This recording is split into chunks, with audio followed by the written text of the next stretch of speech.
Herzlich willkommen bei kulturport.de, dem Kompass der Künste. Wir sind heute im Museum für Kunst und Gewerbe in Hamburg. Hier gibt es eine Retrospektive eines der international anerkanntesten Zeichners, Saul Steinberg aus New York. Wir werden gleich in der Ausstellung ein Gespräch führen mit Sheila Swartz, der Leiterin der Saul Steinberg Foundation, und dem Leiter der grafischen Sammlung hier, Dr. Jürgen Göring.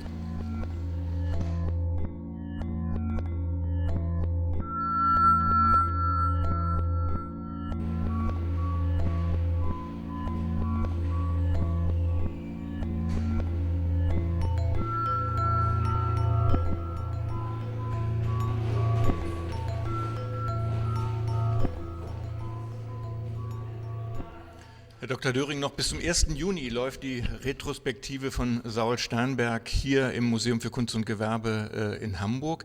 Können Sie uns ein wenig über den Künstler berichten, ein paar Lebensdaten?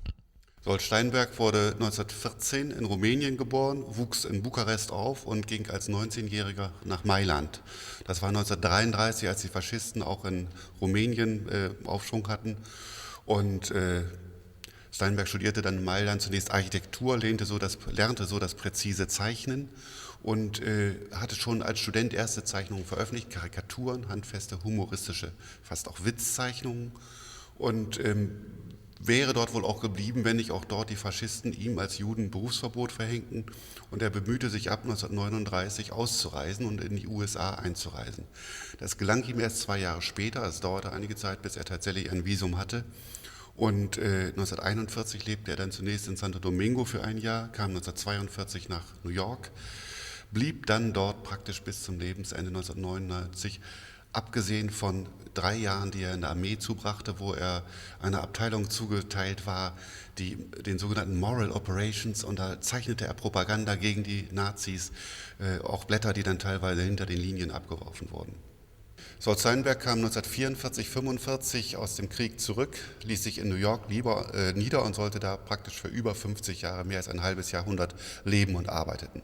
Er hat eine amerikanische Malerin geheiratet, Hedda Stern. Zusammen hatten sie ein Haus in New York, und er war von Beginn an eigentlich sehr erfolgreich.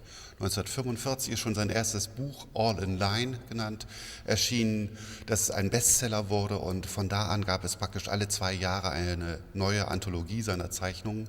Hinzu kamen Ausstellungen vom Museum of Modern Art bis zu den Top-Galerien in New York und Paris, Galerie Markt in Paris, Sidney Janis Galerie in New York, das waren wirklich beste Adressen. Und er war ein erfolgreicher Künstler. Das änderte sich also bis zum Lebensende nicht, auch wenn die Kunstgeschichte praktisch nie wirklich ihn einsortieren konnte. Er passte weder zu den Surrealisten noch zur Pop-Art noch zu den Konzeptkünstlern. Das war alles, er war mit diesen Künstlern zusammen, das waren seine Freunde, aber er gehörte nicht zu diesen Künstlergruppen, sondern blieb Zeit seines Lebens ein Einzelgänger.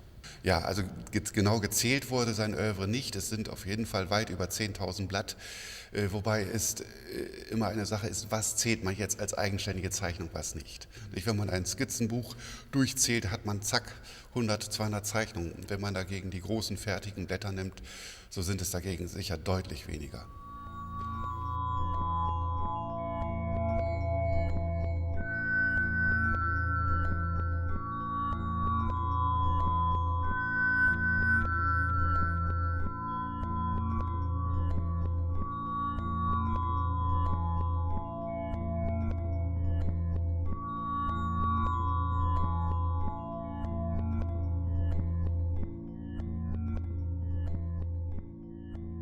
Great to have you here in Hamburg. Thank you for coming for this wonderful presentation of Saul Steinberg exhibition.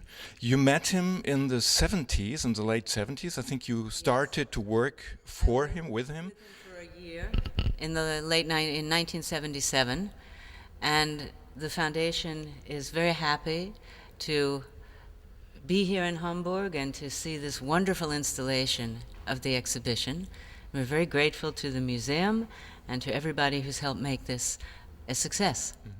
It is the only exhibition shown in Germany in this tour. Why is it so? Well, there are 8 stops on the tour. There were 4 in in America, 4 in Europe. The problem is really one of conservation. These are works on paper, and they cannot be exposed for longer than a certain amount of time. We would have been happy to keep this running for years, but the works, it would be too risky for the works. Yeah, that's always the problem, works on paper. And too much light on it would make them yellow or brownish. Well, also the works that have color in them, as many of these do, the color fades. Yeah. So as soon as this exhibition is over, these works will go back into a drawer to rest, as they say in the conservation trade.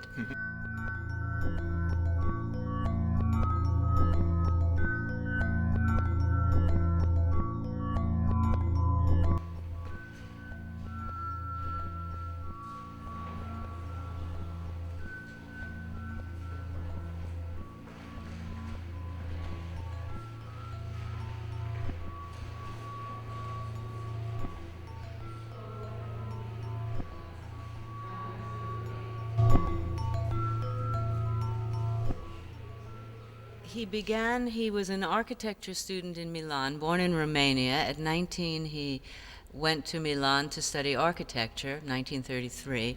And in 1936, he began drawing cartoons for a humorous newspaper called Bertoldo. And these are 2 drawings from that period, one of which was published, the other was not published. The drawings themselves are very rare to find.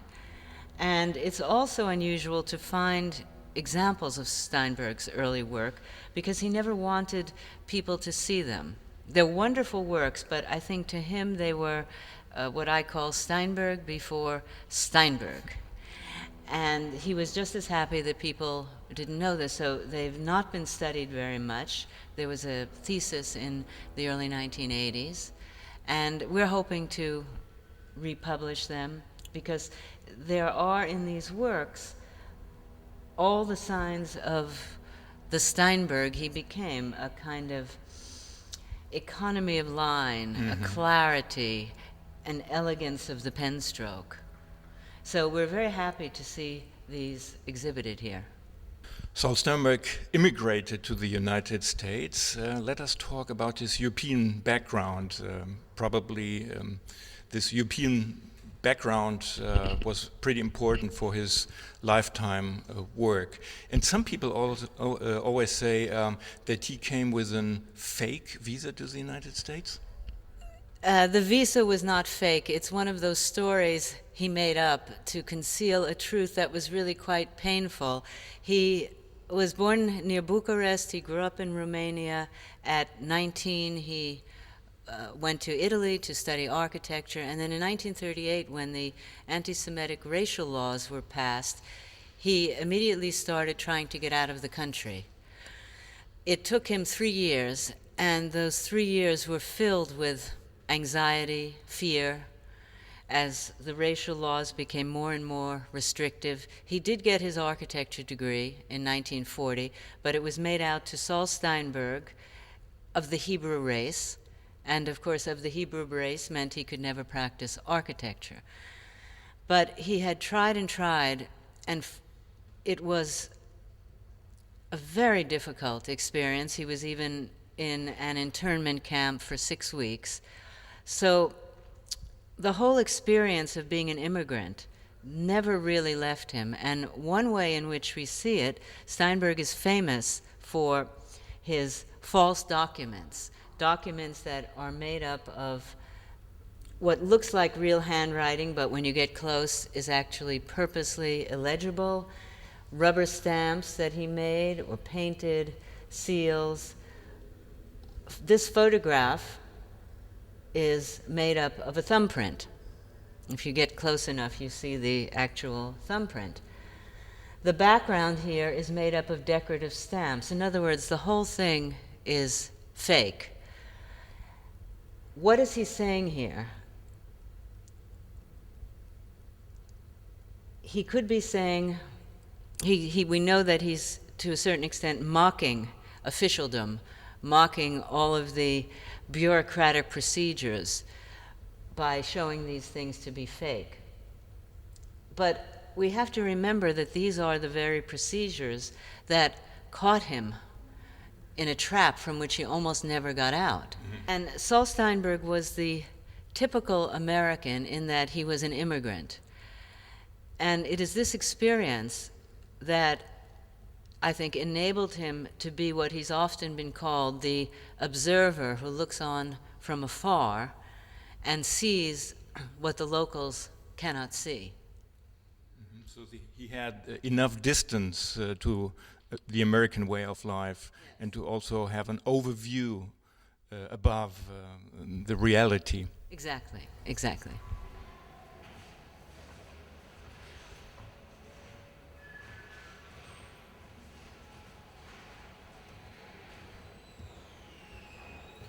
It is obvious that to draw the horizontal line was one of the most important dashes Saul Steinberg did. And we have a wonderful example for this here.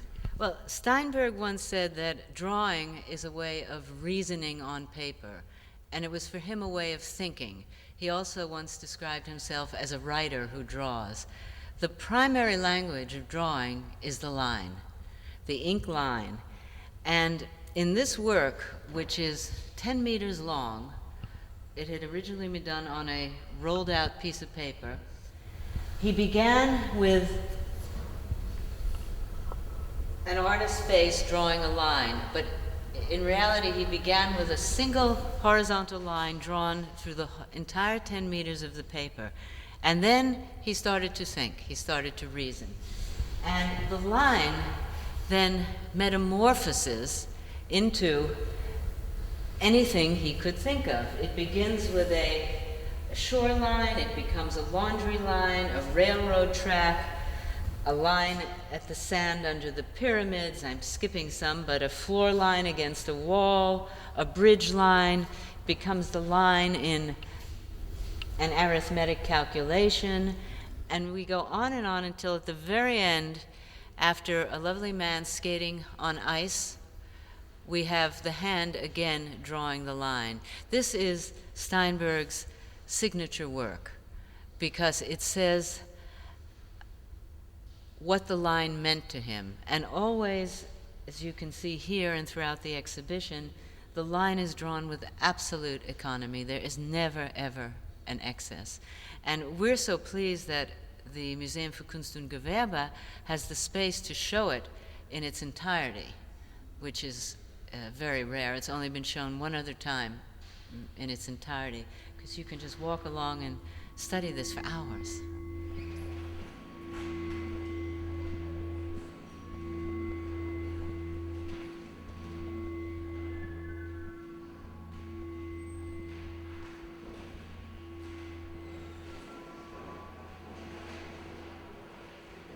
He began to work for The New Yorker even before he came to America. The New Yorker was instrumental in helping him get an American visa. And he certainly, for 60 years, created images that were geared to The New Yorker. And in a sense, he helped define the post-war identity of the magazine. And it's for this reason that the museum has added here a small section with New Yorker covers, also with advertisements that Steinberg made for The New Yorker that were published in the New York Times and that I don't think have ever been seen. And it's good to have it here, just outside the exhibition, because it helps put Steinberg's works in context. There are about 4 or 5, 6 New Yorker works, original drawings for The New Yorker, in the exhibition. And one purpose, as you said, of the exhibition is to put this most famous identity of Steinberg in the context of his entire career. And not only is he most famous for the New Yorker works, but within that group, he's certainly most famous for View of the World from 9th Avenue, which has been pirated and ripped off and all of it illegal, but it's done. And this is what everybody knows. People throughout the world have images of that hanging. In the show, you can see the concept of the world that preceded it and another one that followed it. And so within his work, these are what many people know him best for, and yet you can see them here in their larger context.